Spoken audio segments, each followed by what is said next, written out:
നമ്മുടെ ക്രിസ്തീയ ജീവിതത്തെ പറ്റി ചില കാര്യങ്ങൾ എൻ്റെ മനസ്സിൽ ദൈവത്തിൻ്റെ ആത്മാവ് കഴിഞ്ഞ ദിവസം തന്ന ചിന്ത ഷെയർ ചെയ്യാൻ മാത്രമാണ് ഞാൻ ഉദ്ദേശിക്കുന്നത്. നമുക്കറിയാം, ക്രിസ്തീയ ജീവിതം എന്ന് പറയുന്നത് ഒരു യുദ്ധക്കളമാണ്. അടുത്തിരിക്കാൻ കരം കൊടുത്ത് പറ, നമ്മളൊരു യുദ്ധക്കളത്തിലായിരിക്കുന്നെന്ന് പറ. യുദ്ധമെന്ന് പറഞ്ഞു കഴിഞ്ഞാൽ വെറും യുദ്ധമല്ല. ഈ നമ്മൾ യുദ്ധത്തെ ഒന്ന് നമ്മൾ സാധാരണ യുദ്ധം എന്ന് പറയുമ്പോൾ ആരും കുഞ്ഞുകളിയായിട്ട് എടുക്കാറില്ല. ഉണ്ടോ?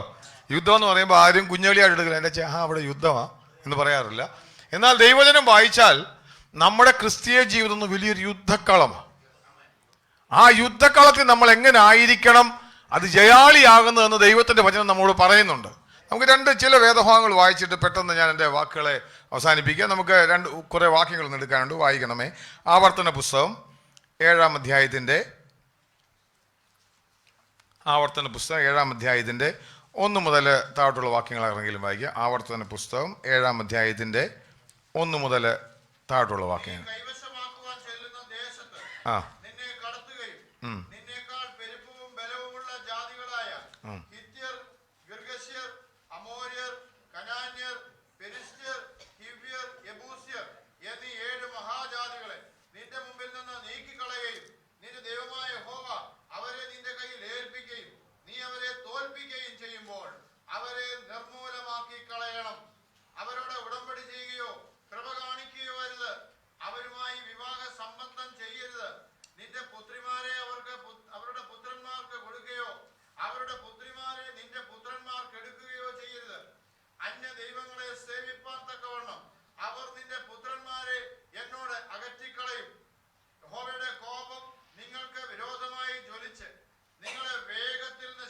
മതി. ഈ 4-ാം വാക്യത്തിൽ നമ്മളിങ്ങനെ വായിച്ചത്, യഹോവയുടെ കോപം നിങ്ങൾക്ക് വിരോധമായി ജ്വലിച്ച് നിങ്ങളെ വേഗത്തിൽ നശിപ്പിക്കും. ഒരു വലിയ യുദ്ധത്തെ പറ്റി ദൈവത്തിന്റെ ആത്മാവ് പറയുക.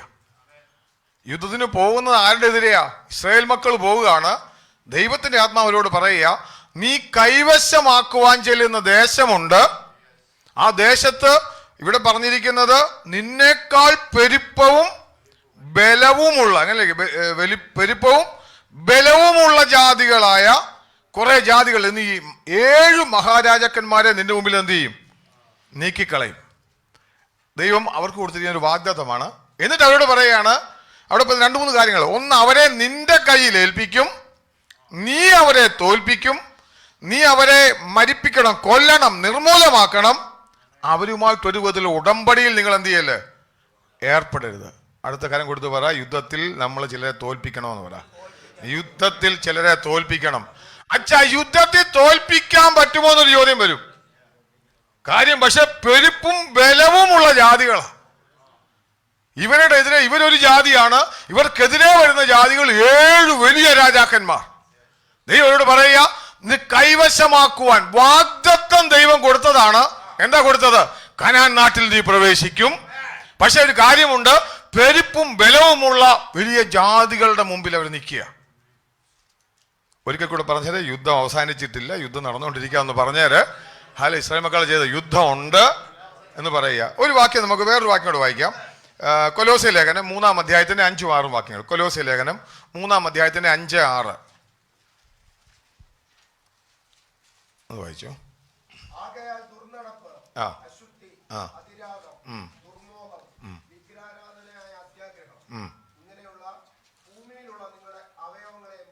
ഒരു യുദ്ധമാ. എന്ത് ചെയ്യണം? വേറൊരു യുദ്ധമാണ് ഇവിടെ പറഞ്ഞത്. കൊലോസ്യ ലേഖനത്തിൽ എല്ലാവരും ഒന്ന് എടുക്കണം, എല്ലാവരും നോക്കി വേണം വായിക്കാൻ. 3-ാം അധ്യായത്തില് ഇങ്ങനെ 5-ാം വാക്യം, 5-6 വാക്യം കൂടെ വായിച്ചോ. അവിടെ നമ്മൾ യുദ്ധത്തിന് ജയിക്കണമെന്ന് പറഞ്ഞു. അവിടെ ദൈവം പറയുകയാണ്, നിങ്ങൾ അവിടെ ഉടമ്പടിക്കടുത്തൊക്കെ ഏർപ്പെട്ടു പോയി കഴിഞ്ഞാൽ ദൈവകോപം നിങ്ങളുടെ മേൽ വരും. അവകാശം ചെല്ലുന്ന ദേശത്ത് അവിടെ അവരെക്കാളും വലിപ്പവും ബലവുമുള്ള ജാതികൾ എന്നാണ് പറഞ്ഞിരിക്കുന്നത്. അതായത് ഈ ജാതികൾ സിമ്പിൾ ഒന്നുമല്ല. പക്ഷെ ദൈവം ഒരു കാര്യം പറഞ്ഞു, ആ ജാതികളെ ഞാൻ നിങ്ങൾക്ക് ഹെൽപ്പ് ചെയ്യും. നിങ്ങളെക്കാളും വലിയ ബലവാന്മാരാണെങ്കിലും അവരെ നിങ്ങൾക്ക് ജയിക്കാം. ശത്രുവിനെ നിന്റെ കയ്യിൽ തരും. ദൈവം തോൽപ്പിച്ചരുമെന്നല്ല പറഞ്ഞത്, നിന്റെ കയ്യിൽ തരും. നീ അവരെ എന്ത് ചെയ്യണം? തോൽപ്പിക്കണം, നിർമൂലമാക്കണം, അവരെ കൊന്നുകളയണം. വെച്ചോണ്ടിരിക്കരുത്. പിന്നെ യാതൊരു വിധത്തിലും ഉടമ്പടിയിലും ഇടപെടരുത്. ഉടമ്പടിയൊക്കെ നീ ഏർപ്പെട്ടാൽ എന്ത് വരും? ദൈവത്തിന്റെ കോപം നിന്റെ മേൽ വരുമെന്ന് പറഞ്ഞു. കൊലോസ്യ ലേഖനത്തിൽ നമ്മൾ വായിച്ച വാക്യത്തില് ദൈവത്തിന്റെ വചനം പറയുക, വേറെ കുറെ വലിപ്പവും ശക്തന്മാരുമായ ചില ഒരു യുദ്ധത്തിലേക്ക് നമ്മൾ കയറുന്നതാ. ഒന്നൊന്ന് ഇസ്രായേൽ മക്കളുടെ ചരിത്രത്തില് ഫിസിക്കലായിട്ടുള്ളൊരു യുദ്ധമായിരുന്നു. ആ യുദ്ധത്തില് വലിപ്പവും അവർക്ക് കീഴടക്കാൻ പറ്റത്തില്ല. എന്ന് വെച്ച് കഴിഞ്ഞാൽ ഇസ്രായേൽ മക്കളുടെ കഴിവും വലിപ്പവും കൊണ്ട് അവർക്ക് എന്ത് ചെയ്യാൻ പറ്റത്തില്ല, കീഴടക്കാൻ പറ്റാത്ത 7 രാജാക്കന്മാർ. അവരെ ദൈവം എന്ത് ചെയ്തു പറഞ്ഞു, ഞാൻ നിങ്ങളുടെ കയ്യിൽ തരും അവരെ, നിങ്ങൾ അവരെ തോൽപ്പിക്കണം. ഇവിടെ ഞാൻ വായിച്ച വാക്യത്തില് നമ്മുടെ ഉള്ളിലുള്ളൊരു പോരാട്ടം, നമ്മുടെ ജഡത്തിലുള്ളൊരു പോരാട്ടമാണ് ഞാൻ വായിച്ചത്. അതിനെന്നറിയാമോ, അതിനകത്ത് നമുക്ക് കീഴടക്കാൻ പറ്റാത്ത വലിപ്പവും ശക്തിയുമുള്ള കുറെ ശത്രുക്കള്. ആരൊക്കെയാ ഒന്നുകൂടെ വായിച്ചേ. ദുർനടപ്പ്, ശരിയായിട്ടല്ലാത്ത നടപ്പ്. അടുത്തത് അശുദ്ധി. നിങ്ങൾ ഇതിനകത്ത് എനിക്ക് വിശദീകരിക്കാൻ സമയം നീണ്ടുപോയോണ്ട്, അല്ലെങ്കിൽ ഞാൻ വിശദീകരിക്കായിരുന്നു. അശുദ്ധി, ശുദ്ധി അല്ലാത്ത നിലയിലുള്ള ചില അവയവങ്ങള്. അതിരാഗം, വേണ്ടാത്ത മോഹങ്ങള്. അച്ഛാ അവന് സൈക്കിളുണ്ട്, എനിക്കൊരു ബൈക്ക് വേണം. ഞാൻ ഒരു ഉദാഹരണം പറഞ്ഞതല്ലേ ഉള്ളൂ. പക്ഷെ അവന് മസ്ദ ഉണ്ട്, എനിക്കൊരു 4 വീൽ വേണം. ഇങ്ങനെയൊക്കെ പറയത്തില്ല എന്ന് പറഞ്ഞ പോലെ. ദുർമോഹം, പിന്നെ വിഗ്രഹാരാധനയായ അത്യാഗ്രഹം. ഇങ്ങനെയുള്ള അവയവങ്ങളെ നിങ്ങൾ എന്ത് ചെയ്യണം, മരിപ്പിക്കണം. നമ്മളൊരു യുദ്ധത്തിൽ, അടുത്ത കാര്യം കൊടുത്തിട്ട് പറഞ്ഞാൽ യുദ്ധത്തിലാന്ന് പറഞ്ഞാല് നമ്മൾ യുദ്ധത്തിൽ തന്നെയാണ്.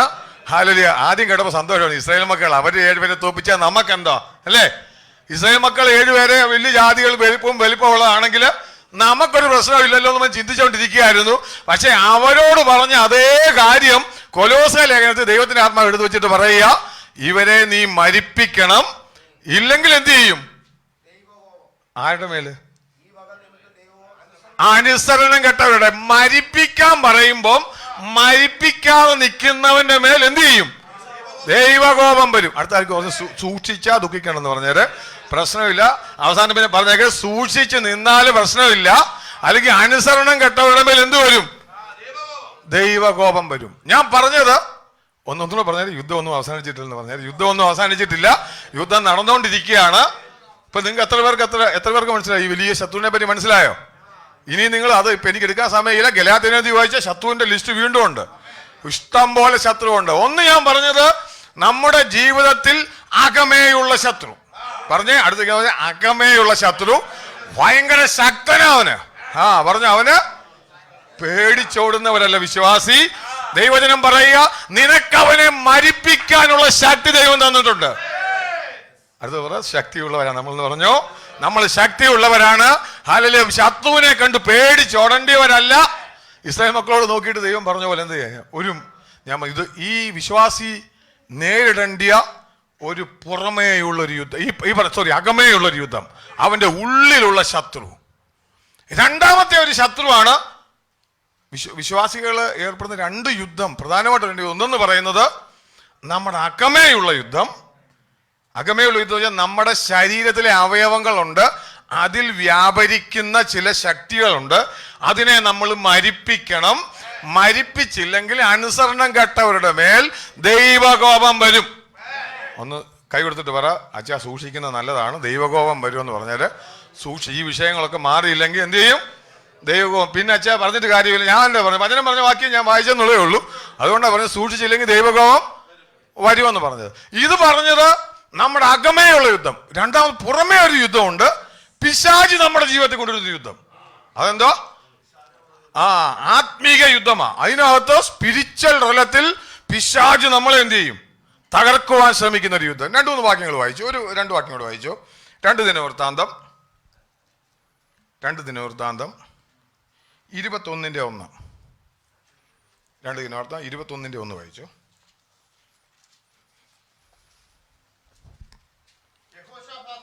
ആ 2 ദിനവൃത്താന്തമാണ് എടുത്തേ. 1 ദിനവൃത്താന്തം എടുത്തേ. സോറി, 1 ദിനവൃത്താന്തം.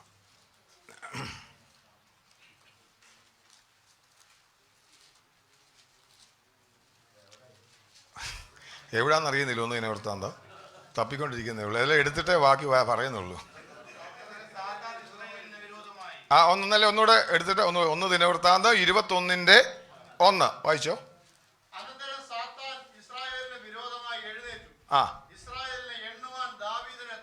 ഒന്നുകൂടെ ഒരാളോടൊന്ന് വായിച്ചോ, ഉറക്കെ ഒന്ന് വായിച്ചോ.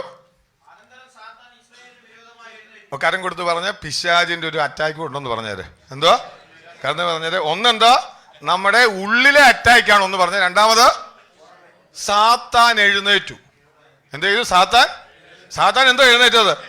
ഇവിടെ ഞാൻ ചിരിക്കാൻ പറഞ്ഞെങ്കിൽ നിങ്ങൾക്ക് മനസ്സിലാക്കാൻ വേണ്ടി ഞാൻ ഇങ്ങനെ പറഞ്ഞു തരാം കേട്ടോ, നിങ്ങളുടെ മനസ്സിൽ കയറാൻ വേണ്ടിയാണ്. അനന്തരം സാത്താൻ ഇസ്രായേലിന് വിരോധമായി എഴുന്നേറ്റു. മറ്റേന്ന് പറഞ്ഞാൽ ഇസ്രായേൽ എന്ത് ചെയ്യുമായിരുന്നു? ഇസ്രായേൽ ശത്രുവിനെ തോൽപ്പിക്കുകയായിരുന്നു. ഇവിടെ പിശാച് ആർക്കെതിരെ എഴുന്നേറ്റു? ഇസ്രായേലിനെതിരെ എഴുന്നേറ്റു. എന്നിട്ട് എന്താ ചെയ്തു? വായിച്ചോ.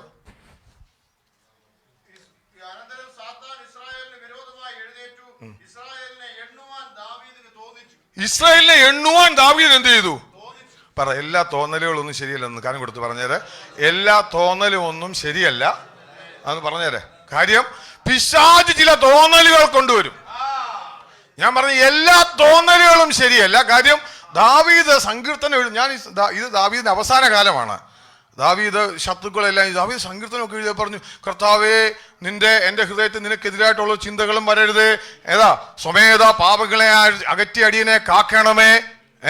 ശക്തമായ നമ്മൾ വായിച്ച് ഇവിടെ കൈയടിച്ച് നമ്മൾ ഹല്ലേലൂയ പറയും, സ്തോത്രം. പക്ഷെ ഒരു കാര്യമുണ്ട്, ദൂത് ഏറ്റെടുക്കുന്നുണ്ട്. നമ്മൾ ദാവീദ് പറഞ്ഞ സങ്കീർത്തനങ്ങളിലെ ദൂതൊക്കെ നമ്മൾ ഏറ്റെടുക്കുന്നവരാ അല്ലേ? ദാവീദ് നല്ലവനാണെന്ന് പറഞ്ഞത്. ദാവീദ് നല്ലവനാണ്, ദൂതൊക്കെ ഇടയ്ക്കിടയ്ക്ക് പറയുന്നുണ്ട്. ദാവീദ് നമ്മൾ ഏറ്റെടുക്കുന്നുണ്ടെന്ന് പറ. പക്ഷേ ഒരു കാര്യമുണ്ട്, ഇവിടെ പിശാച് ആർക്കെതിരെ എഴുന്നേറ്റു? ഇസ്രായേലിനെതിരെ എഴുന്നേറ്റു. ദാവീദിന്റെ മനസ്സിലൊരു ചിന്ത കൊടുത്തു. ദാവീദ് എന്ത് ചെയ്യുന്നറിയോ? അച്ഛാ ഇതും മറ്റേ സൈസ് ചിന്തയാന്ന് വിചാരിച്ചേതാ. ഇസ്രായേലിന് വിരോധമായൊരു ചിന്ത കൊടുത്തു. ചിന്ത കൊടുത്തപ്പോ എന്ത് ചെയ്തു?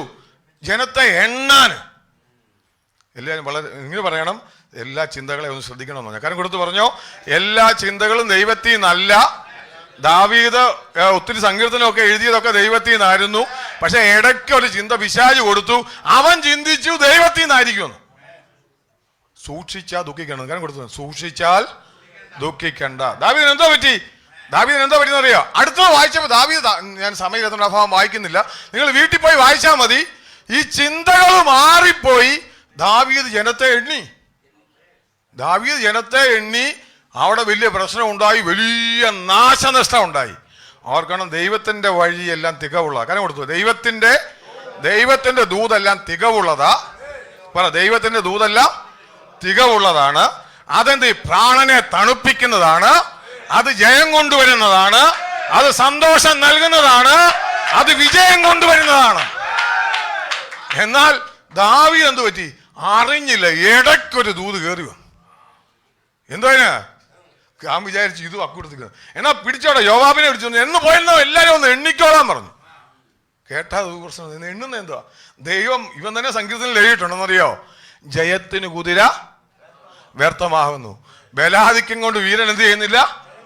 ഇവൻ ചോദിച്ചു, ചേട്ടാ ഞാനിപ്പോ എല്ലാം രാജാവ് എല്ലാം കഴിഞ്ഞു, എത്ര ആൾക്കാരുണ്ട് നമുക്കൊന്ന് എണ്ണി. ഈ ആളിന്റെ എണ്ണം കൂടുമ്പോ എന്ത് പറ്റുമെന്നറിയോ? ഒരു ജയിക്കാനൊരു തോന്നല് തോന്നും. ദൈവം പറഞ്ഞു, നീ പിശാചിന്റെ ചിന്തക്ക് ഇടം കൊടുത്തു. നിങ്ങൾ വായിച്ചാൽ അറിയാം, പക്കാ പരാജയപ്പെട്ടു. ഒന്നുകൂടെ കാര്യം കൊടുത്തു, ദൈവത്തിന്റെ ചിന്തക്കകത്ത് പരാജയമില്ലെന്ന് പറഞ്ഞേരെ. ദൈവത്തിന്റെ ചിന്തയ്ക്ക് പരാജയമില്ല, ദൈവത്തിന്റെ ദൂതുകൾക്ക് പരാജയമില്ല. എന്നാൽ പിശാച് ഇടയ്ക്ക് കയറി ഒരു ദൂത് കൊണ്ടുവരും, അത് നിന്നെ പരാജയത്തിലേക്ക് കൊണ്ടുപോകും. കരങ്ങളെ അടിച്ച് കർത്താവിനെ ഒന്ന് സ്തുതിച്ചേ. ഹല്ലേലൂയ. ഒന്നെന്ന് പറയുന്നത് ഞാൻ പറയാം, 2 യുദ്ധമാണ് ഞാൻ പറഞ്ഞത്. ഒന്നാമത്തെ യുദ്ധം എന്താണെന്നറിയാമോ? നമ്മുടെ അകത്തെ യുദ്ധം. ഇനി പുതിയ നിയമത്തിൽ ഒരു വാക്യം കൂടെ വായിച്ചോ. നമ്മൾ ഈ ദാവീദിന്റെ കാര്യം ഞാനുമായിട്ട് എന്താ ബന്ധം? ഏതാ? 2 കൊരിന്ത്യർ എന്നെടുത്തു. 2 കൊരിന്ത്യൻസ് ചാപ്റ്റർ 2 വേഴ്സ് 11 ഒന്ന് വായിച്ചു.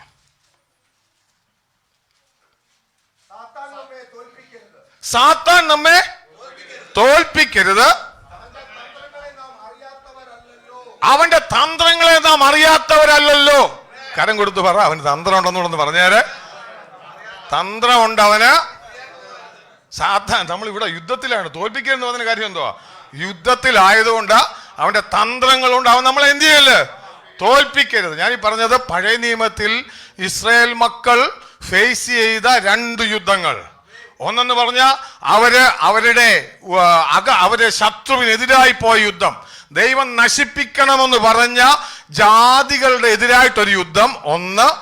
രണ്ടാമത് പിശാച് കൊണ്ടുവന്ന ചിന്ത കൊണ്ടുവന്ന് ദാവീദിനെ കറക്കിക്കളഞ്ഞ ഒരു യുദ്ധം. ഇന്ന് പലകാലം വിശ്വാസികളുടെ ജീവിതത്തിൽ ഇതൊക്കെ ഉണ്ട്. പറ, നമ്മുടെ ജീവിതത്തിൽ ഇതൊക്കെ ഉണ്ടെന്ന് പറ. നമ്മുടെ ജീവിതത്തിലുണ്ട്. ദൈവിക ചിന്തകൾ ചിലപ്പോൾ വരും. ഹല്ലേലൂയ. സങ്കീർത്തനമൊക്കെ എഴുതും. ഹല്ലേലൂയ. ചിലപ്പോൾ എന്ത് ചെയ്യാന്നറിയാമോ, ഈ പെട്ടകത്തിന് മുമ്പിൽ ഡാൻസ് ഒക്കെ കളിക്കും. പക്ഷെ ഒരു കാര്യമുണ്ട്, ചിലപ്പോൾ പിശാചി ചില ചിന്തകൾ കൊണ്ടുവരും. ഇതെങ്ങനെ തിരിച്ചറിയുന്നത്? ദൈവത്തിന്റെ വഴികൾ അത് പൂർത്തീകരിക്കപ്പെടുന്നതായിരിക്കും. ദൈവത്തിന്റെ വചനം, ദൈവത്തിന്റെ ചിന്ത നിന്റെ മനസ്സിൽ വന്നാൽ നിന്നെ നശിപ്പിക്കുന്നതാകത്തില്ല. അതിനെ ഡിസ്ട്രോയ് ചെയ്യുന്നതായിരിക്കത്തില്ല, അതിനെ പണിയുന്നതായിരിക്കും, നിന്നെ വളർത്തുന്നതായിരിക്കും. ദാവീദ് ഈ ചിന്തയൊക്കെ സങ്കീർത്തനങ്ങൾ എഴുതി. താൻ പറഞ്ഞു, അതൊക്കെ ദാവീദിന് ഭയങ്കര ആശ്വാസമായി സങ്കീർത്തനങ്ങൾ.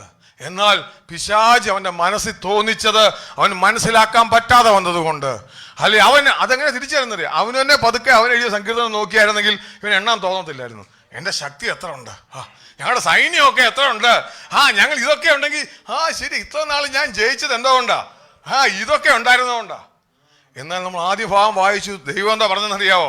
നിന്നേക്കാൾ പെരുപ്പവും ബലവുമുള്ള ജാതികളെ ഞാൻ നിന്റെ കയ്യിൽ തരും, നിനക്കതിന് കഴിവില്ല. ഹല്ലേലൂയ. ഇന്ന് പകൽക്കാലം ഞാൻ ചിലരോട് ദൂതായിട്ട് പറയട്ടെ, ഹല്ലേലൂയ, നിന്റെ ഹൃദയത്തിൽ ഒരു പോരാട്ടമുണ്ട്, നിന്റെ ജീവിതത്തിൽ ഒരു പോരാട്ടമുണ്ട്. പോരാട്ടത്തെ ഐഡന്റിഫൈ ചെയ്യണം. അതിനെ നീ കൊന്നില്ലെങ്കിൽ എന്തോ സംഭവിക്കുന്നറിയാവോ? ഞാൻ പറഞ്ഞത്, ദൈവ കോപം നിന്റെ മേൽ വരും. ദൈവം വഴി ഒരുക്കിയിട്ടാണ് നിനക്ക് തരുന്നത് കേട്ടോ. കർത്താവ് വെറുതെ നിന്നെ കൊണ്ടുവരുന്നതല്ല, വെറുതെ പൊക്കോളാൻ പറയുന്നതല്ല. നീ നേരിട്ട് എന്നാ നീ തോറ്റുപോയി. ദുർമോഹത്തിനെതിരെ നീ ഒരു ഫൈറ്റ് ചെയ്യാൻ പോയി എന്താണെന്നറിയോ? നീ 100% നീ തോറ്റുപോകും. ഈ വെള്ളം അടിക്കുന്ന ആൾക്കാരെ കണ്ടില്ല? വെള്ളം അടിക്കുന്ന ആൾക്കാരൊക്കെ ശ്രദ്ധിച്ചിട്ടുണ്ടോ? അവര് സ്വന്തം ശക്തിയിൽ എത്ര ഫൈറ്റ് ചെയ്താലും ഫെയിലാവും. ഞങ്ങളിവിടെ ഒരു സഹോദരൻ, ഞാൻ പേര് പറയുന്നില്ല, ഇനി പുള്ളി സൂമിലുണ്ടോ എനിക്കറിയത്തില്ല, ഒരു സഹോദരൻ, അതുകൊണ്ട് ഞാൻ പറയുന്നില്ല. എന്ന് പറഞ്ഞു കഴിഞ്ഞാൽ ഞങ്ങൾ പലപ്പോഴും പോയി. ഇവിടെ സിജിയൊക്കെ ആണെങ്കിൽ പുറകെ നടക്കുകയായിരുന്നു ശരിയാകാൻ വേണ്ടി. എന്തോ പറ്റിയെന്ന് ചോദിച്ചു കഴിഞ്ഞാൽ, സ്വന്തം കഴിവിൽ ആശ്രയിക്കാൻ നടക്കുന്നത് നിന്നേക്കാളും വലിയ ശത്രുവാണ്. പെരുപ്പവും ബലവുമുള്ള ജാതിയാ. ഹല്ലേലൂയ. നിന്റെ ദുർമോഹവും നിന്റെ നമ്മൾ വായിച്ച വേദഭാഗത്ത് പറയാം, അതൊക്കെ നമ്മൾ ചിന്തിക്കും വെറുതെ സിമ്പിളാ. ചെന്നപ്പനെ ഞാൻ നിർത്തിയേക്കാം, നടക്കത്തില്ല. ഞാൻ ഈ പറഞ്ഞ ഈ വെള്ളവടിയുടെ കാര്യം മാത്രം, എല്ലാ കാര്യങ്ങളും നുണ പറച്ചിലോ അതുപോലെ തന്നെയാ.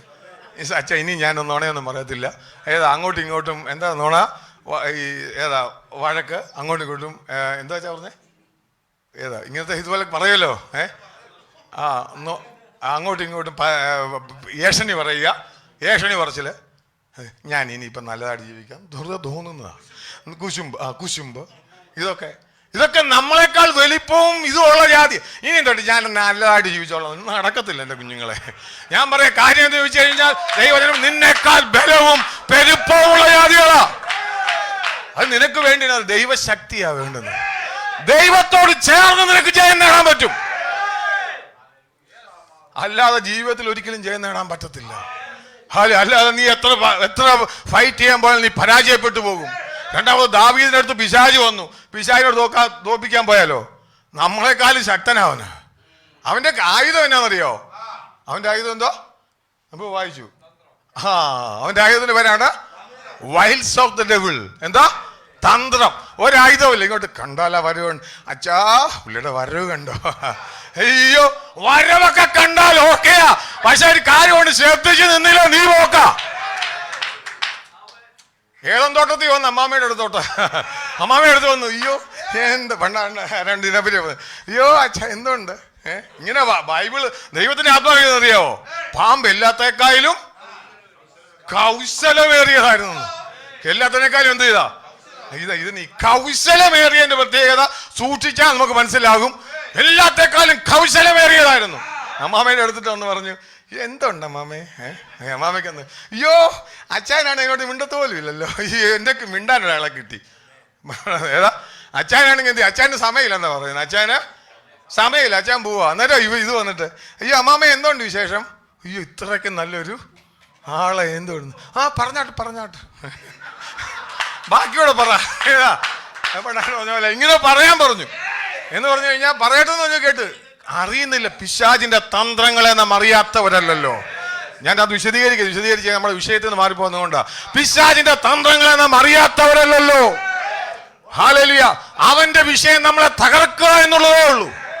ഈ വചനത്തിൽ പറഞ്ഞു. അതുകൊണ്ട് ഞാൻ പറയാം, ഒന്നുകൂടെ കരം കൊടുത്തു, കുഞ്ഞുകളിയല്ലെന്ന് പറഞ്ഞത്. ഹല്ലേലൂയ. ആത്മീയ ജീവിതം കുഞ്ഞുകളിയല്ല.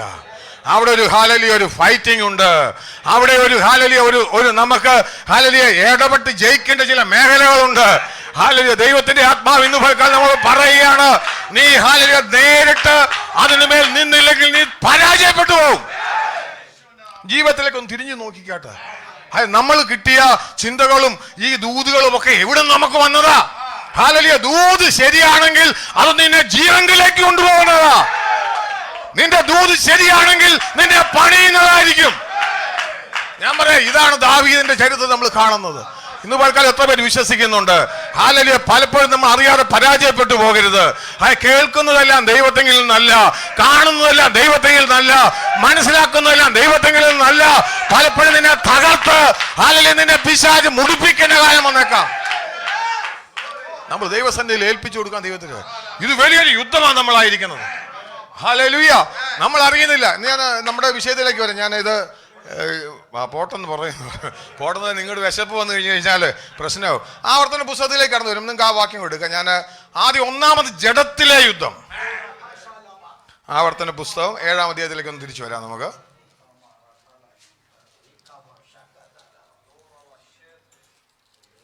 ആ 7-ാം അധ്യായത്തിൽ അവിടെ നമ്മൾ വായിച്ച വാക്യത്തിൽ താഴോട്ട് വരുമ്പോൾ ഇവരുടെ ജീവിതത്തിലെ അനുഭവം, ഞാനത് പുതിയ നമ്മുടെ പോരാട്ടവുമായിട്ട് ബന്ധപ്പെടുത്തി പറയുകയാണ്.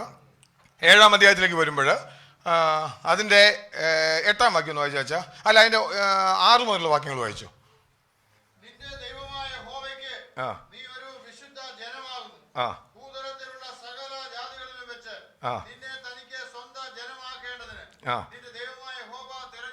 മതി, അവരോട് പറയുക, ദൈവം നിങ്ങളെ എന്ത് ചെയ്തിരിക്കുക? തെരഞ്ഞെടുത്തിരിക്കുക. അടുത്ത കരം കൊടുത്തു പറഞ്ഞു, നമ്മൾ തെരഞ്ഞെടുക്കപ്പെട്ടവരാന്ന് പറഞ്ഞേരെ. നമ്മൾ തെരഞ്ഞെടുക്കപ്പെട്ടവരാണ്. ഹല്ലെ, കരം കൊടുത്തു പറഞ്ഞാട്ടെ. ഹല്ലേലൂയ. തെരഞ്ഞെടുക്കപ്പെട്ട ജനമാണ്. അടുത്ത എന്താ പറയുന്നത്? തെരഞ്ഞെടുക്കപ്പെട്ടവരുടെ പ്രത്യേകത എന്താ? അടുത്ത വാക്യം വായിച്ചു.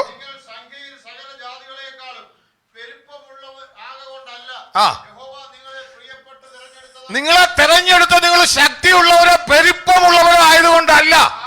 പിന്നെങ്ങനെയാ തെരഞ്ഞെടുത്തത്? വായിച്ചു. അടുത്ത വാക്യം. യഹോവ നിങ്ങളെ സ്നേഹിക്കുന്നത് കൊണ്ട്. കാര്യം കൊടുത്തു പറഞ്ഞ ദൈവം നമ്മളെ സ്നേഹിക്കുന്നത് കൊണ്ടാ. ഹല്ലേലൂയ. ദൈവം എന്തിനാ അവർ വന്നറിയോ?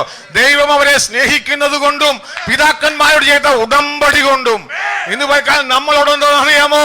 നമ്മളോടൊരു ഉടമ്പടി പിതാവായ ദൈവം പുത്രനോട് ചെയ്ത ഉടമ്പടിയാ, പുതിയ ഉടമ്പടി.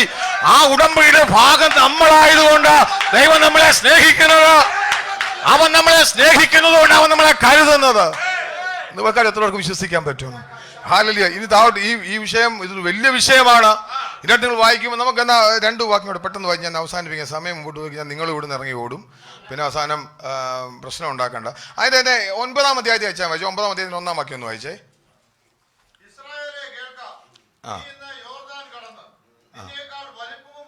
ഇവിടെയും വീണ്ടും പറയാം, നിന്നേക്കാൾ വലിപ്പവും ബലവുമുള്ള ജാതികള്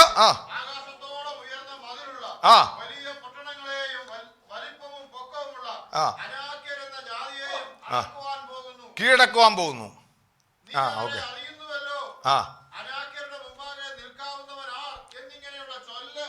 അവിടെ പഴഞ്ചൊല്ലുണ്ട്, അനാക്യരന്റെ മുമ്പാകെ നിൽക്കാൻ കഴിവുള്ളവൻ ആരെന്നുള്ളൊരു ചൊല്ലുണ്ട്.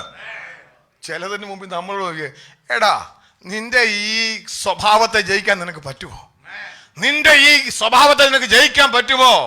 നിന്റെ ഈ സ്വഭാവം ഉണ്ടല്ലോ, അല്ലെ നിന്റെ ഈ അഡിക്ഷൻസ് ഉണ്ടല്ലോ, നിന്റെ ഈ കാര്യങ്ങളുണ്ടല്ലോ, അതിന് ആർക്കു ജയിക്കാം? ലോകത്തോട് ചോദിച്ചാൽ ലോകം പറയും ഇവന്റെ അവസാനം തീരാൻ പോവുക, ഇവൻ ഇങ്ങനെ കുടിച്ച് ചാകത്തേ ഉള്ളൂ, അല്ലെങ്കിൽ ഇവൻ ഇങ്ങനെ തെറ്റായ നിലയിൽ പോയി പൈസ തീർന്ന് തീരത്തേ ഉള്ളൂ എന്ന് പറയും. എന്നാൽ ഇന്ന് പലക്കാലം ഞാൻ പറയട്ടെ, ഇവിടെ ദൈവത്തിന്റെ ആത്മാവ് ദൂത് പറയുക. 3-ാം വാക്യത്തിൽ വായിച്ചോ.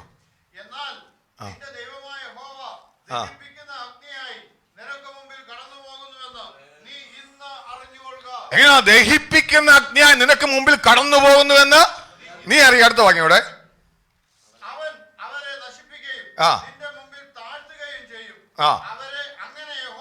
നിന്നോട് അരുളി ചെയ്തതുപോലെ നീ അവരെ നീക്കിക്കളയുകയും ക്ഷണത്തിൽ നശിപ്പിക്കുകയും ചെയ്യും. ശ്രദ്ധിച്ചു നോക്കി, കരം കൊടുത്തു പറ, ദൈവം നമുക്ക് വേണ്ടി ജയാളിയായിട്ട് കൂടെ നിൽക്കുമെന്ന് പറ. ദൈവം നമുക്ക് ജയാളിയായിട്ട് കൂടെ നിൽക്കും. ഹല്ലേലൂയ. ഇന്ന് പൽക്കാലം. എന്നാൽ ഈ ജനം എന്ത് ചെയ്യുന്നറിയാവോ?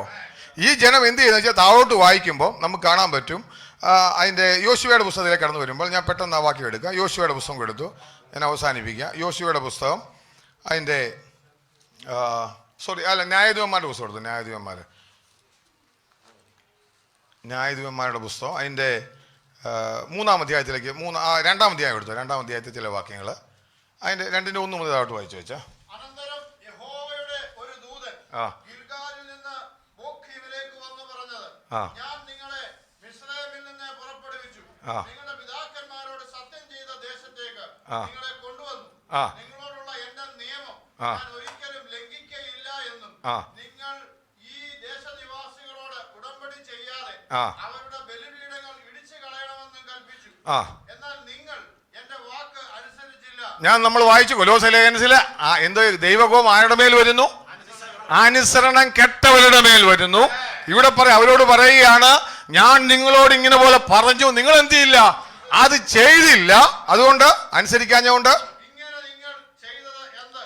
അതുകൊണ്ട് ഞാൻ അവരെ നിങ്ങളുടെ മുമ്പിൽ നിന്ന് നീക്കി കളകയില്ല. ശ്രദ്ധിക്കുക, അതുകൊണ്ട് ഞാൻ അവരെ നിങ്ങളുടെ മുമ്പിൽ നിന്ന് ഈ ജയിക്കാൻ വേണ്ടി ദൈവം പറഞ്ഞ എടുത്ത വ്യക്തികളെ നോക്കിയിട്ട് പറയുകയാണ്.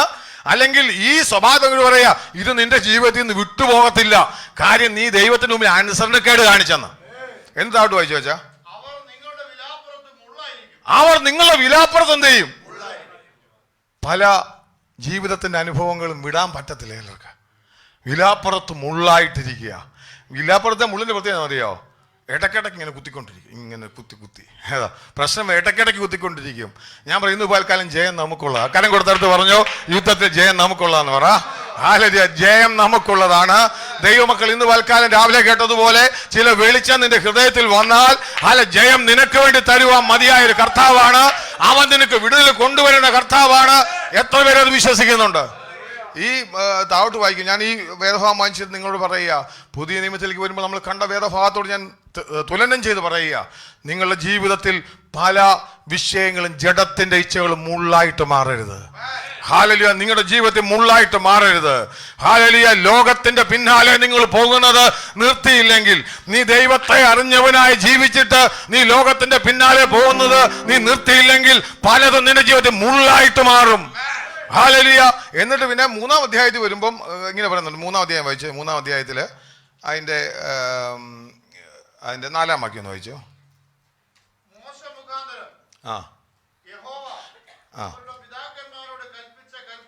അല്ല, അതിന്റെ 22-ാം വാക്യം, 2-ന്റെ 22 കൂടെ വായിച്ചോ.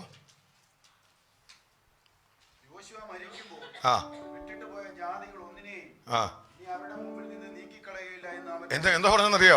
കാര്യം അത് നീക്കാൻ കൊടുത്ത സമയം ഉണ്ടായിരുന്നു. എന്തോ പറഞ്ഞു യോശുവയോട്, നിങ്ങൾ അതിനെല്ലാം എന്ത് ചെയ്യണം? നീക്കേണ്ട ക്യാരക്ടറും സ്വഭാവവും ഒക്കെ എന്ത് ചെയ്യാൻ പറഞ്ഞു? നീക്കാൻ പറഞ്ഞു. എന്നിട്ട് ഇവരെന്ത് ചെയ്തില്ല? അത് നീക്കാത്തതിന്റെ കാരണമുണ്ട്. എന്നാന്നറിയോ? നീക്കാത്തതിന്റെ കാരണം എന്നറിയോ? അതിനകത്തൊരു സുഖം ഉണ്ടായിരുന്നു. എന്താ അത് നിങ്ങൾ വായിച്ചാൽ അറിയാം. ഇവിടെ വായിച്ചു നോക്കിയാൽ അതിനകത്ത് സുഖം എന്നാന്ന് ചോദിച്ചു കഴിഞ്ഞാൽ അത് വായിച്ചു അവരെ വെള്ളം കോരാനും, എന്തോരാ വെള്ളം കോരാനും, വിറക് വെട്ടാൻ. നിങ്ങൾ വാക്യം വാക്യം എടുത്ത് വായിച്ചോ. എന്തോ അതിൻ്റെ തൊട്ട് പുറകിലത്തെ ഭാഗത്തുണ്ട്. ഞാൻ സമയമില്ലാത്തതുകൊണ്ട് പെട്ടെന്ന് സമയം മുമ്പോട്ട് പോയതുകൊണ്ടാ. അവര് അതിന്റെ പുറകിൽ അവരെ എല്ലാം എന്ത് ചെയ്തു? അവര് വെക്കാതെ അവരെ എന്ത് ചെയ്തു? അവിടെ വെച്ചോണ്ടിരുന്നു. ദൈവം പറഞ്ഞു, നീ ആ ദേശം കീഴടക്കുമ്പോൾ ഒറ്റ എണ്ണത്തിനെ വെച്ചേക്കരുത്, നിനക്ക് വിലാപ്പുറത്തത് മുള്ളാകും, നിന്നെ പിന്നീട് അത് തകർക്കുമെന്ന് പറഞ്ഞു. അത് ഇവരെന്ത് ചെയ്യുന്നറിയോ? ഇരിക്കട്ടെ കുറച്ചച്ച. അത് ഞങ്ങൾ അങ്ങനൊന്നും അവരോട്ട് വലിയ പ്രശ്നമൊന്നുമില്ല. കാര്യം അവർ വിറക് കോരാനും വിറക് വെട്ടാനും വെള്ളം കോരാനും അത് വലിയ കുഴപ്പമുള്ള കാര്യമാണോ? അത് വെച്ചിട്ട് പോയി. അവര് വളർന്ന് വലുതായി കഴിഞ്ഞപ്പോൾ ഇവർ വിലാപ്പുറത്ത് മുള്ളായി. ഞാൻ പറയാം, ദൈവം തരുന്ന സാഹചര്യങ്ങൾ നമ്മൾ മിസ്യൂസ് ചെയ്താല് ദൈവകോപം അനുസരണം കെട്ടവരുടെ മേൽ വരുന്നു. ദൈവം നിനക്ക് സാവകാശം തരും, ദൈവം നിനക്ക് സമയം തരും. അത് ദൈവത്തിന്റെ നീതിയാണ് നിന്നോടുള്ളത്. ഇന്ന് പോയിക്കാൽ ഇത് കേട്ടിട്ട് എത്ര പേര് ഏറ്റെടുക്കാൻ തയ്യാറുണ്ട്? അങ്ങനെ എടുക്കുന്നവരെ പറ്റി ദൈവം എന്നിട്ട് പറയാ, അതുകൊണ്ട് ദൈവം അവരെ എന്ത് ചെയ്യില്ല, നീക്കിക്കളഞ്ഞില്ല. 3-ാം അധ്യായത്തിൽ വരുമ്പോൾ അവരെ പറ്റി പറയുന്നുണ്ട്, അവര് പിന്നെ ഈ വിറവ് കോരിയവരുടെ എല്ലാം പിള്ളേരല്ല ഇവരുടെ പിള്ളേരുമായിട്ട് വിവാഹം കഴിച്ചു. 3-ാം അധ്യായത്തിന്റെ 4-5 വാക്യങ്ങൾക്ക് വായിച്ചാൽ മതി. സമയമില്ലാത്തതുകൊണ്ട് ഞാൻ അങ്ങോട്ട് പോകുന്നില്ല. കാര്യം അവരെന്ത് ചെയ്തു? ഞാൻ പറയാം, ദൈവം നശിപ്പിക്കാൻ പറയുന്ന കൊലോസ്യ ലേഖനത്തിൽ വായിച്ചിട്ടുണ്ടല്ലോ, ഹല്ലേലൂയ, ജഡത്തിന്റെ പ്രവർത്തികളെ മരിപ്പിക്കണം. ദൈവത്തിന്റെ വചനം പറയുമ്പോൾ നിന്നെക്കാളും ബലവാന്മാരും ശക്തിയുള്ള ജനമാ അവര്. എന്നെ കൊണ്ട് പറ്റത്തില്ലെന്ന് നീ പറയുന്നെങ്കിൽ, ദൈവസന്നിധിയിൽ നീ മുട്ടുമേൽ ഇരിക്കുന്നെങ്കിൽ ദൈവം നിനക്ക് അതിനുള്ള സ്ട്രെങ്ത് തരും. നീ ജയാളിയായിട്ട് മാറും. ജയിക്കുന്നത് നീയല്ല. ജയിച്ചു കഴിഞ്ഞിട്ട് പിന്നെ പിശാച് തോന്നിച്ച പോലെ എന്നാ പിന്നെ എണ്ണിയേക്കാം, എന്നാ പിന്നെ ഒന്ന് എണ്ണിയേക്കാം. ഞാൻ ഇതിന്റെ മേലൊക്കെ നീയല്ല ജയം നേടിയത്, നിന്റെ കൂടെ ഒരുവനുള്ളത് കൊണ്ടാ, നീ അവന്റെ മുമ്പിൽ കീഴ്പ്പെട്ടത് കൊണ്ടാ നിനക്ക് ഈ ജയം തരുന്നത്. ലോക മനുഷ്യന് നേടാത്ത ജയത്തെ എന്റെ കർത്താവ് നിനക്ക് തരാൻ മതിയായവനാ. ഹല്ലേലൂയ. ഇന്ന് വെക്കാൻ ഞാൻ എന്റെ വാക്കുകൾ അവസാനിപ്പിക്കുക. അടുത്ത ദിവസം നമുക്ക് ബാക്കി പറയാം. 2-ാമത്തെ ഭാഗം ഞാൻ പറയട്ടെ. ഹല്ലേലൂയ. ദാവീദിന്റെ ഹൃദയത്തിലെ ചിന്തയില് പിശാച് കൊണ്ടുകൊടുത്തു എണ്ണുവാൻ. ഇന്ന് പലക്കാലം എത്ര പേര് വിശ്വസിക്കുന്നുണ്ട്? നമ്മുടെ കണ്ണുകളെ അടയ്ക്കാൻ നമുക്ക് ഒരു നിമിഷം, തുടർന്ന് പാട്ടുകളെ പാടാൻ പോവുക. ഞാൻ ദൈവം തരുന്ന സാഹചര്യങ്ങൾ, ദൈവം തരുന്ന സാവകാശങ്ങൾ, ഹല്ലേലൂയ, ദൈവം നമ്മളോട് പറയും. നമ്മുടെ ബുദ്ധി ഉപദേശിക്കുക. ബുദ്ധി ഉപദേശിക്കുമ്പോൾ നമ്മളൊരു കാര്യം മറന്നു പോകരുത്. ഏറ്റെടുക്കുവാൻ നമ്മൾ തയ്യാറായിരിക്കണം. ദൈവസന്നിധി താഴാൻ തയ്യാറായിരിക്കണം. നിന്റെ കുറവ് നിനക്കറിയാം, നിന്റെ കുറവ് മറ്റൊരാൾക്കും അറിയത്തില്ല. പക്ഷെ ദൈവത്തിനും അറിയാം, നിനക്കും അറിയാം. കർത്താവേ, ഇന്ന് പോൽക്കാലം ദൈവസന്നിധി നീ നിലവിളിക്കുന്നെങ്കിൽ, ദൈവസന്നിധി ചെല്ലുന്നെങ്കിൽ അതിന് മറുപടി ദൈവസന്നിധിയിലുണ്ട്. അല്ലെങ്കിൽ നേരത്തെ കേട്ടതുപോലെ നിന്റെ ജീവിതത്തിൽ മുള്ളായിട്ട് മാറും. എന്തൊക്കെ കാര്യങ്ങളാ? അവിടെ ഇഷ്ടം പോലെ ജഡത്തിന്റെ പ്രവൃത്തികളുണ്ട്. അസൂയ, അതിരാഗം, ദുർമോഹം, പക, പിണക്കം, ജാരശങ്ക, കീഴ്പ്പെടാത്ത സ്വഭാവം പലതുമുണ്ടോ? ഇന്ന് പലകാലം ഞാൻ പറയാം, ദൈവസഭയുടെ മുമ്പില് നിന്റെ സ്വഭാവങ്ങളെ മാറ്റിവെച്ചാൽ, അത് ദൈവസന്നിധി പറഞ്ഞാൽ മതി. കർത്താവേ, നീ കൃപ തരണമേ, എന്നെക്കാളും ബലമേറിയ ജാതികളാ. ഞാൻ ചിലപ്പോ അത് ഞങ്ങളുടെ ജന്മസ്വഭാവം. അതാ ജന്മസ്വഭാവം വെച്ചാൽ അത് മാറത്തില്ല. അതല്ലേ മുൻകോപം ഞങ്ങളുടെ കേട്ടുണ്ട്. മുൻകോപം അത് ഞങ്ങളുടെ പാരമ്പര്യമായിട്ട് കിട്ടിയാന്ന് പറയും. ഇങ്ങനെ പാരമ്പര്യമായിട്ട് കിട്ടിയതാ. ഞാൻ പറയാം, നിനക്ക് ജയിക്കാൻ പറ്റത്തില്ല. ഒള്ളി കർത്താവിൽ കൂടെ മാത്രമേ നിനക്ക് ജയിക്കാൻ പറ്റത്തുള്ളൂ. കരങ്ങളെ ഉയർത്തി കർത്താവിനെ ഒന്ന് സ്തുതിച്ചാട്ടെ. പരിശുദ്ധ ദൈവമേ, വചന